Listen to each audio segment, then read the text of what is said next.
You're not lazy. You're just delaying your life one day at a time. You tell yourself you'll start tomorrow, and it feels real. Tomorrow sounds clean, organized, perfect.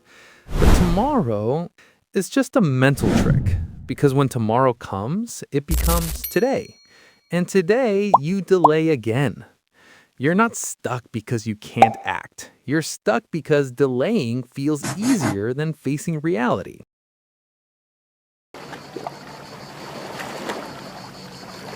You think procrastination is about time management. It's not. If it was, you just schedule your life and follow it. But you don't. Because the real problem isn't your schedule, it's what you feel when you sit down to work. Confusion, pressure, fear of not doing it perfectly, and your brain hates that. Your brain has one primary job: protect you from discomfort.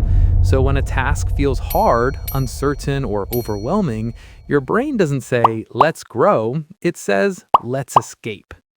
This is not weakness, this is survival wiring. But in the modern world, that wiring is destroying your progress. You don't run away physically, you escape digitally. You pick up your phone, open an app, and scroll without thinking. And something interesting happens.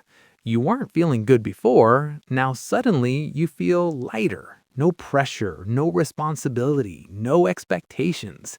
That's the trap.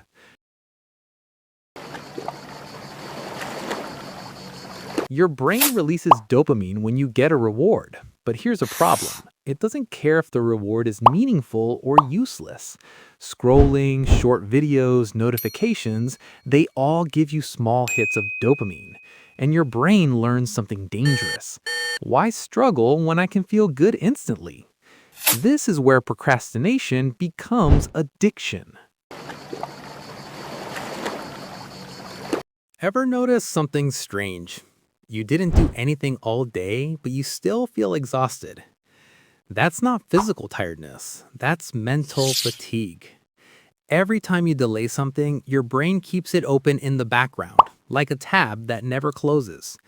10 tasks delayed means 10 open loops in your mind, and those loops drain your energy. So you feel tired, not because you work too much, but because you avoided too much. Procrastination is not neutral. It compounds. The more you avoid discomfort, the less capable you feel handling it. So small tasks start feeling big. Big tasks feel impossible. And slowly, you start losing confidence in yourself. This is where it becomes dangerous. You stop saying, I delayed this No. task, and you start saying, I'm just a lazy person. Yes. That's identity damage. And once your identity shifts, your behavior follows it.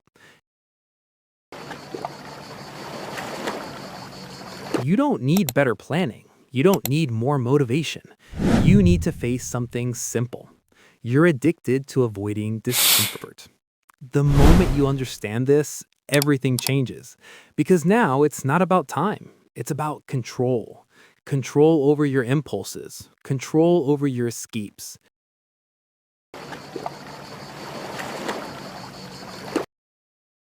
The longer you delay things, the heavier your life becomes. And one day, you won't just be delaying tasks, you'll be delaying your entire future.